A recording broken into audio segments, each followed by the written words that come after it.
ఆంధ్రప్రదేశ్కు వలస వచ్చే చేప అంటే గుర్తొచ్చేది పులస.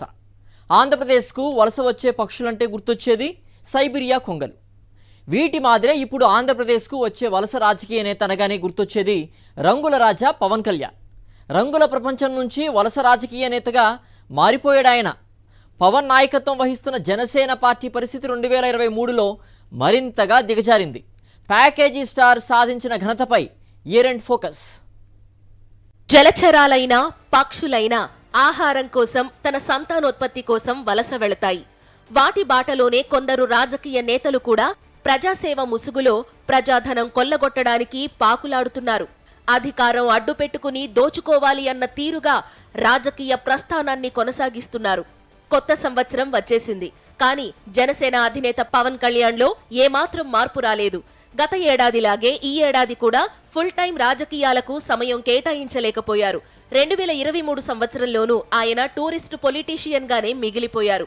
కేవలం చంద్రబాబు డైరెక్షన్లోనే నడుస్తున్నారనే విమర్శలు మూటగట్టుకుంటున్నారు. పవన్ కి సీఎం పదవి లేదంటూ నారా లోకేష్ కుండ బద్దలు కొట్టినట్లుగా చెప్పినా పవన్ కళ్యాణ్లో మాత్రం ఏమాత్రం చలనం లేదు.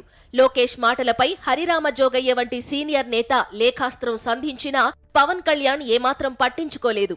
కాపులు ఆయన అభిమానులు పవన్ సీఎం కావాలని కోరుకుంటున్నా ఆయన మాత్రం తనకి సీఎం పదవి వద్దు, ప్యాకేజీ ముద్దు అనే రీతిలో వ్యవహరిస్తున్నారు. సీఎం పదవి వద్దంటున్న పవన్ మాటలను వ్యతిరేకిస్తూ త్వరలోనే కొంతమంది జనసేన నాయకులు పార్టీకి గుడ్ బై చెప్పేందుకు సిద్ధమవుతున్నారు. జనసేన పార్టీ పెట్టి 10 ఏళ్లు. జనసేన పార్టీకి పవన్ కళ్యాణ్ కు ఒక విధి విధానం లేదు. జనసేన అధ్యక్షుడిగా ప్రజలకు మేలు చెయ్యాలనే ఆలోచన కూడా లేదు.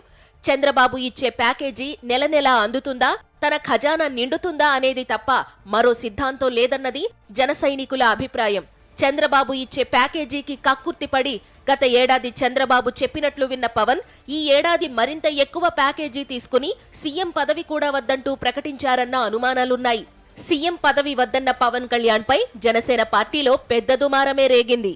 పవన్ సీఎం కావాలని అభిమానులు, జన సైనికులు, నాయకులు కోరుతుంటే సీఎం పదవి వద్దని ఎలా ప్రకటిస్తారంటూ పవన్ కళ్యాణ్ పై పార్టీ నాయకులు బహిరంగంగానే తీవ్ర అసంతృప్తి వ్యక్తం చేస్తున్నారు. ఒకానొక సందర్భంలో తెలుగుదేశం పార్టీతో పొత్తు వద్దంటూ వ్యతిరేకించారు జన సైనికులు, జనసేన అధినేత పవన్ కళ్యాణ్. టీడీపీతో పొత్తు అంటే ధృతరాష్ట్రుడి కౌగిలేనంటూ ఆవేదన వ్యక్తం చేశారు.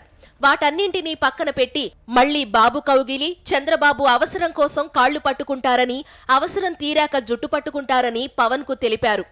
అయినా సరే పవర్ స్టార్ కు తన సేన గావుకేకలు చెవిలో పడటం లేదు.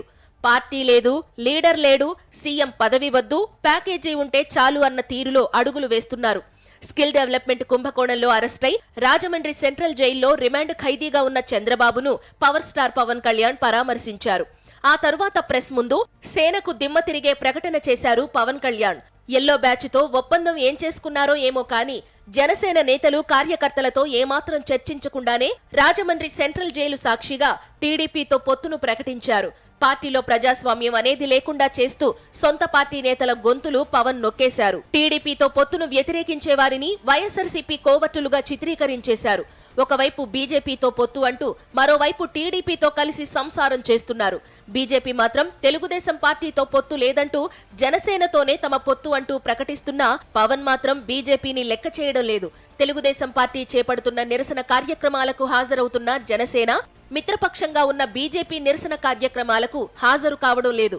టీడీపీతో అంటకాగుతూ బీజేపీకి మిత్రద్రోహం చేస్తున్నారని విమర్శలు పెద్ద ఎత్తున వినిపిస్తున్నాయి. తెలంగాణ ఎన్నికల్లో సత్తా చూపిస్తానంటూ ప్రగల్భాలు పలికిన పవన్ మాటలు కేవలం ప్రకటనలకే పరిమితమయ్యాయి.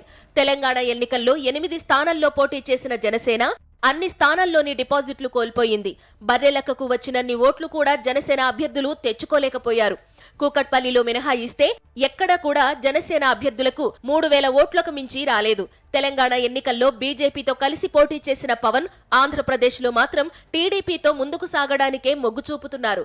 టీడీపీ తెలంగాణలో కాంగ్రెస్ పార్టీకి మద్దతు తెలిపింది, బీజేపీకి వ్యతిరేకంగా పనిచేసింది. అయినా పవన్ కళ్యాణ్ అవేమీ లెక్క చేయకుండా టీడీపీతో అంటకాగుతున్నారు. 2019 ఎన్నికల్లో ఓటమి తరువాత పవన్ కళ్యాణ్ ఆంధ్రప్రదేశ్ కు దూరమయ్యారు. అడపాదడపా ఆర్టిస్టుల ఆంధ్రప్రదేశ్ కు 2 నెలలకు ఓసారి వలస నేతగా వచ్చి వెళుతున్నారు. చంద్రబాబు డైరెక్షన్ లో డబ్బు కోసం అలా వచ్చి ఇలా సీఎంపై విమర్శలు చేసి వెళతారన్నది జనమెరిగిన సత్యమన్న ప్రచారం కూడా ఉంది. టీడీపీ ఆఫీసు నుండి వచ్చిన స్క్రిప్ట్ చదువుతూ ప్రభుత్వంపై లేనిపోని విమర్శలు చేస్తారు. రాష్ట్ర వ్యాప్తంగా వారాహి యాత్ర చేపడతానంటూ ప్రకటన చేసిన పవన్ కేవలం 4 జిల్లాలకే వారాహి యాత్రను పరిమితం చేశారు. రోజుకో రకంగా మాట్లాడుతూ నిన్న మాట్లాడింది ఈ రోజు మాట్లాడకుండా వేరేది మాట్లాడుతూ జనసేన నాయకులను కార్యకర్తలను అయోమయానికి గురిచేస్తున్నారు. తన తల్లిని విమర్శించడం వెనుక లోకేష్ పాత్ర ఉందని, తన తల్లిని విమర్శించడం కోసం చంద్రబాబు, లోకేష్ కలిపి 20 కోట్లు ఖర్చు పెట్టారంటూ అప్పట్లో పెద్ద ఎత్తున విమర్శలు చేసిన పవన్ నేడు అదే వ్యక్తులతో కలిసి రాజకీయం చేస్తున్నారు. పవన్ కళ్యాణ్ వ్యవహరిస్తున్న తీరుపై జనసేన నాయకులకే కాదు, పవన్ అభిమానించే కాపు సోదరులకు కూడా నచ్చడం లేదు. రంగాను చంపించిన చంద్రబాబుతో ఏ విధంగా పొత్తు పెట్టుకుంటారంటూ ప్రశ్నిస్తున్నారు. కాపు రిజర్వేషన్ సమయంలో ముద్రగడ కుటుంబాన్ని నానా చిత్రహింసలకు గురి చేసిన చంద్రబాబుతో కలిసి ఏ విధంగా ముందుకు వెళతారని ఆగ్రహం వ్యక్తం చేస్తున్నారు. టీడీపీతో పొత్తు పెట్టుకున్న తరువాత పవన్ కళ్యాణ్ గ్రాఫ్ అమాంతంగా పడిపోయింది. టీడీపీతో పొత్తు ప్రకటించిన తరువాత ఉమ్మడి కృష్ణా జిల్లాలో పవన్ 4వ విడత వారాహి యాత్ర చేశారు. కాపులు అధికంగా ఉండే అవనిగడ్డ వంటి నియోజకవర్గాల్లో పవన్ సభకు కాపులు మొహం చాటేశారు. పవన్ టీడీపీతో పొత్తు ప్రకటన తరువాత జరుగుతున్న బహిరంగ సభలకు జనాలు రావడం లేదు. టీడీపీతో పొత్తును వ్యతిరేకిస్తూ జనసేన నాయకులు ఒక్కొక్కరుగా పార్టీలు వీడుతున్నారు. రానున్న రోజుల్లో జనసేన పార్టీని విడిచిపెట్టేందుకు చాలా మంది నాయకులు ఉన్నారనే ప్రచారం జరుగుతోంది. చంద్రబాబు స్కిల్ డెవలప్మెంట్ కుంభకోణంలో అరెస్టు సందర్భంగా పవన్ కళ్యాణ్ నానా హంగామా చేశారు. రోడ్డుపై పడుకుని పోలీసులతో గొడవ పెట్టుకుని విమర్శల పాలయ్యారు. చంద్రబాబు నాయుడిని అరెస్టు చేస్తే పవన్ కళ్యాణ్ రోడ్డుపై పడుకోవడమేంటని ప్రజలు నవ్వుకున్నారు. ప్రజల సమస్యలు తెలుసుకునేందుకు పెట్టిన జనవాణి కార్యక్రమానికి అతీగతి లేదు. ఎప్పుడు జనవాణి కార్యక్రమం నిర్వహిస్తారో, ఎప్పుడు నిర్వహించరో పవన్ కళ్యాణ్కే తెలియదు. ఇప్పటి వరకు జనసేన పార్టీని క్షేత్రస్థాయిలో బలోపేతం చేయలేదు. పూర్తి స్థాయిలో కమిటీలు కూడా వేయలేదు. నాయకులు ఎన్నిసార్లు చెప్పినా పట్టించుకోలేదు. మంచి చెప్పే నాయకులను కోవట్టులుగా పవన్ కళ్యాణ్ చూస్తున్నారు. అన్ని ఆధారాలతో చంద్రబాబు నాయుడు అన్ని అవినీతి కేసుల్లో అడ్డంగా దొరికిపోయినా పవన్ కళ్యాణ్ మాత్రం వెనకేసుకు వస్తున్నారు. ప్యాకేజీల కోసం వలస రాజకీయాలు చేస్తున్న పవర్ స్టార్ కు పవర్ అక్కరలేదని తికమక మకతిక రాజకీయాలతో అటు ప్రజలను ఇటు జన సైనికుల కన్ఫ్యూజన్ తో పార్టీని నెట్టుకొస్తూ 4 రాళ్లు వెనకేసుకుంటున్నారు పవన్ కళ్యాణ్.